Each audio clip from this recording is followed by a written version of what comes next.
Hello everyone, this is my another lecture of medical surgical nursing. तो आज हम बात करेंगे एक्यूट पैनक्रियाटाइटिस के बारे में।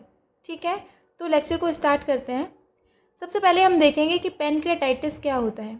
ये एक मेडिकल कंडीशन होती है जिसमें हमारा जो पैनक्रियास होता है इसका इन्फ्लामेशन हो जाता है। ठीक है, इसी को हम बोलते हैं पैनक्रियाटाइटिस। पैनक्रियाटाइटिस दो तरह का होता है, एक एक्यूट पैनक्रियाटाइटिस होता है और एक होता है क्रोनिक पैनक्रियाटाइटिस। ठीक है, इस वीडियो में हम कवर करेंगे एक्यूट पैनक्रियाटाइटिस को। ठीक है, acute pancreatitis is a sudden inflammation of pancreas caused by autodigestion of pancreatic tissue due to premature activation of digestive enzymes। जैसा कि आपको पता है कि पैनक्रियाज से कुछ एंजाइम्स रिलीज़ होते हैं जो कि हमारे फूड के डाइजेशन में हेल्प करते हैं। ये एंजाइम जब इंटेस्टाइन में पहुंचते हैं तब एक्टिवेट होते हैं। नॉर्मली पैनक्रियाज में ये इनएक्टिव फॉर्म में प्रेजेंट होते हैं जिसको हम जाइमोजेंस बोलते हैं। ठीक है, तो ये एक्टिवेट कहाँ पे होते हैं? इंटेस्टाइन में। इस कंडीशन में क्या होता है, ड्यू टू एनी कॉज ये जो एंजाइम्स हैं पैनक्रियाज के अंदर ही एक्टिवेट हो जाते हैं।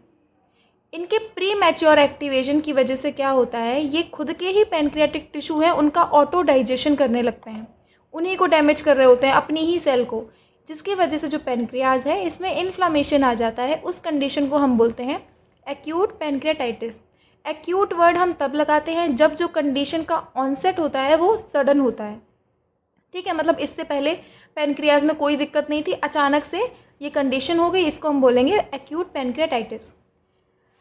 ये सडन होती है, सीवियर इन्फ्लामेशन होता है पैनक्रियाज का बाय इट्स ओन एंजाइम्स। ठीक है, ये कभी कभी रिवर्सिबल कंडीशन हो सकती है लेकिन सम टाइम लाइफ थ्रेटनिंग भी हो सकती है अगर ट्रीट अच्छे से ना किया गया हो। ठीक है, अब हम देखते हैं एक्यूट पैनक्रियाटाइटिस के टाइप्स।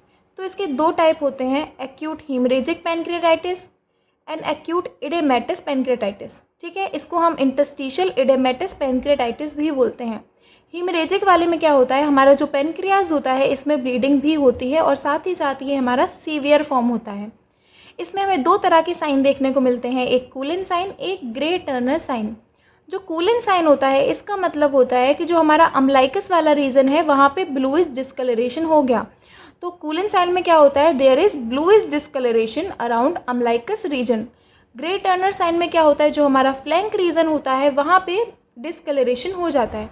ये डिस्कलरेशन क्यों हो रहा है, क्योंकि हमारा जो ब्लीडिंग की वजह से, ठीक है, ब्लड हो रहा है, जा रहा है, उसकी वजह से ब्लड कहीं पे इकट्ठा हो जाएगा तो वहाँ पे ऐसा साइन देखने को मिलेगा। एक्यूट इडेमेटस पैनक्रियाटाइटिस की अगर हम बात करें तो ये मोस्ट कॉमन होता है, 80 to 85% में यही देखने को मिलता है। इसमें इन्फ्लामेशन भी देखने को मिलती है पैनक्रियाज में और एडिमा भी देखने को मिलता है। इस कंडीशन में कोई नेक्रोसिस तो नहीं होता है, साथ ही साथ चेंजेस भी मिनिमल ही देखने को मिलते हैं। मतलब ऐसा नहीं है कि इसकी मॉर्फोलॉजी बिगड़ गई या फिर एनाटमी बिगड़ गई, तो चेंजेस इतने देखने को नहीं मिलते हैं और यूजुअली सेल्फ लिमिटिंग होता है, मतलब खुद से भी ठीक हो जाता है। अब हम देखते हैं इटियोलॉजी के बारे में। तो इसको आप एक ट्रिक से याद कर सकते हो जो कि है गेट स्मैश्ड। ठीक है, सबसे मोस्ट कॉमन कॉज जो होता है एक्यूट पैनक्रियाटाइटिस का वो होता है गॉल स्टोन। ये काफ़ी ज़्यादा इंपॉर्टेंट कॉज भी होता है एंड मोस्ट कॉमन कॉज भी होता है। कोई अल्कोहल बहुत ज़्यादा इंटेक कर रहा है तो उसको हो सकता है, किसी ट्रॉमा की वजह से हो सकता है कि किसी को इंजरी हुई, कोई ट्रॉमा हुआ, उससे पैनक्रियाटिक जो भी सिक्रेशन था वो स्पिल कर गए, जिसकी वजह से फिर वो एक्टिवेट हो जाते हैं उनमें जो एंजाइम्स हैं, और वो एंजाइम एक्टिवेशन की वजह से क्या हुआ, वो पैनक्रियाटिक टिश्यूज़ का डैमेज करने लगते हैं। ठीक है, ऑटो डाइजेशन करने लगते हैं। किसी स्टेरॉइड्स की वजह से हो सकता है, जैसे कि ओरल कॉन्ट्रासेप्टिव पिल्स हो गए। किसी को मम्स का इन्फेक्शन है तो उसकी वजह से भी हो सकता है as a complication. Autoimmune disease की वजह से हो सकता है, स्कॉर्पियन स्टिंग की वजह से हो सकता है, किसी को बिच्छू ने काट लिया तो उसकी वजह से हो गया। हाइपरलिपिडेमिया या फिर हाइपर कैल्सीमिया की वजह से हो सकता है, ERCP की वजह से हो सकता है। ये बेसिकली एक प्रोसीजर है तो एज अ कॉम्प्लिकेशन हो सकता है, मतलब अगर आपने एसेप्टिक टेक्निक्स मेंटेन नहीं करी तो उसकी वजह से हो जाएगा। इसका फुल फॉर्म होता है इंडोस्कोपिक रेट्रोग्रेड कोलिंजियोपैनक्रियाटोग्राफी। ठीक है, डी से हमारा ड्रग हो जाएगा, ड्रग्स की वजह से हो सकता है, या फिर हमारा ड्यूडेनाइटिस की वजह से भी हो सकता है। ड्यूडेनाइटिस होता है inflammation of pancreas, inflammation of duodenum. तो ड्यूडेनम कहाँ पे होता है, हमारा यहाँ पे ऐसे ही तो होता है, उसी के फर्स्ट पार्ट में ही तो इसका हेड लगा हुआ होता है। ठीक है, तो अगर यहाँ पे इन्फ्लामेशन होगा तो ये पैनक्रियाज में तो आ ही सकता है ना, सिंपल सी बात है। तो इसकी वजह से भी हो सकता है। तो ये थे हमारे एक्यूट कंडीशन वाले कॉजेज़। ठीक है। अगर हम पैथोफिजियोलॉजी देखें तो इसमें क्या होता है, जैसा कि मैंने आपको बताया था कि नॉर्मली पैनक्रियाटिक एंजाइम्स जो होते हैं वो इनएक्टिव फॉर्म में होते हैं, लेकिन पैनक्रियाटाइटिस वाली कंडीशन में क्या होता है, इनका प्री मैच्योर एक्टिवेशन हो जाता है, स्पेशली ट्रिप्सिन का। तो सबसे पहले ट्रिप्सिन हमारा एक्टिवेट हो गया। अब ये क्या करता है, ये बाकी के जो एंजाइम्स हैं उनको भी एक्टिवेट कर देता है। जिन एंजाइम के एक्टिवेशन से क्या होता है, ऑटो डाइजेशन होता है पैनक्रियाज का, इन्फ्लामेशन होता है, एडिमा होता है, नेक्रोसिस या फिर हीमरेज हो सकता है, एंड अल्टीमेटली पैनक्रियाटाइटिस होता है। ठीक है, तो ये थी इसकी पैथोफिजियोलॉजी। हम देखते हैं क्लिनिकल फीचर्स। तो क्लिनिकल फीचर्स में हमारा सबसे ज़्यादा इंपॉर्टेंट है पेन। अगर आप पेन की अच्छे से हिस्ट्री लेते हो ना, तो आपको पता चल जाएगा कि पेशेंट को पैनक्रियाटाइटिस है या नहीं है।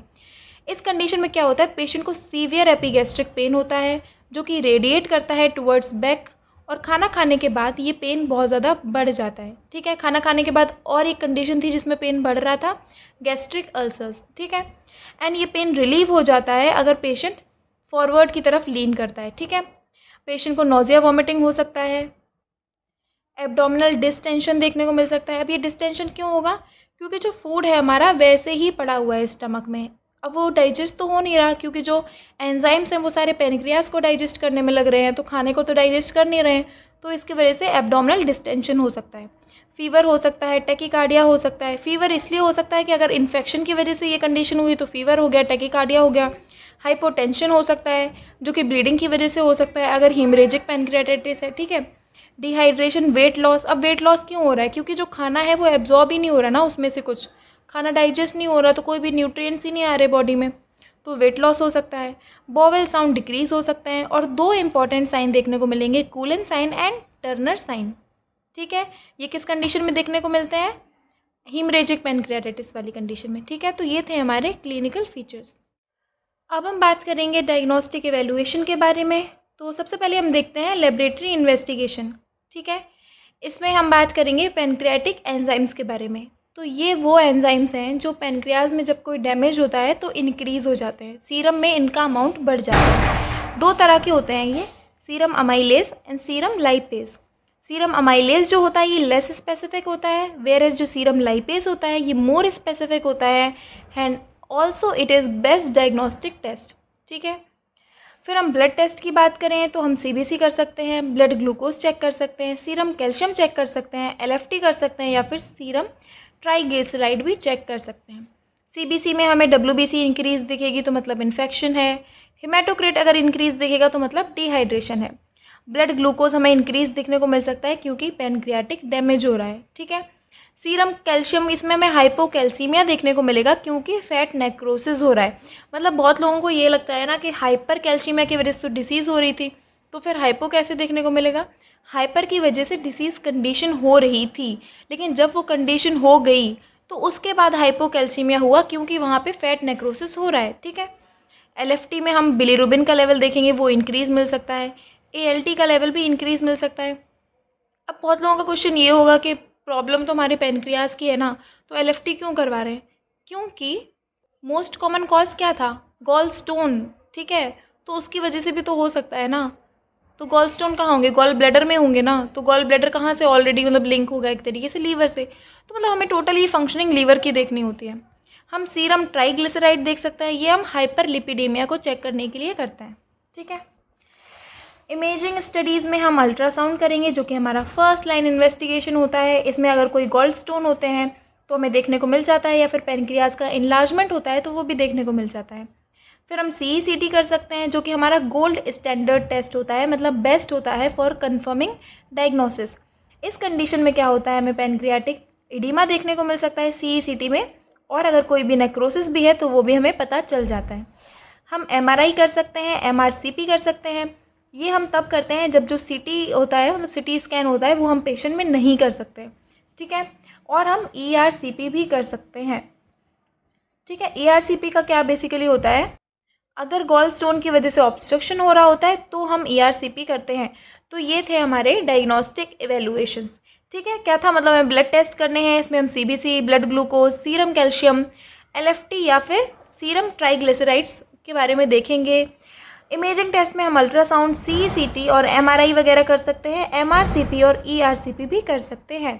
ठीक है। और पैनक्रियाटिक एंजाइम्स की बात करेंगे क्योंकि डैमेज हमारा पैनक्रियाज में ही हो रहा है। आपको एक बहुत ही ज़्यादा इंपॉर्टेंट चीज़ बताती हूँ।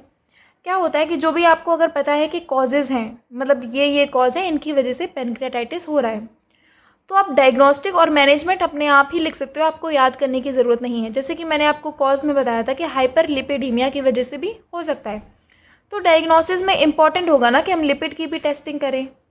सही बात है ना। मैंने आपको बताया था कि इन्फेक्शन की वजह से भी हो सकता है, तो आपको ये चीज़ दिमाग में रखनी है कि इन्फेक्शन को देखने के लिए हम CRP भी कर सकते हैं और WBC का काउंट भी देख सकते हैं।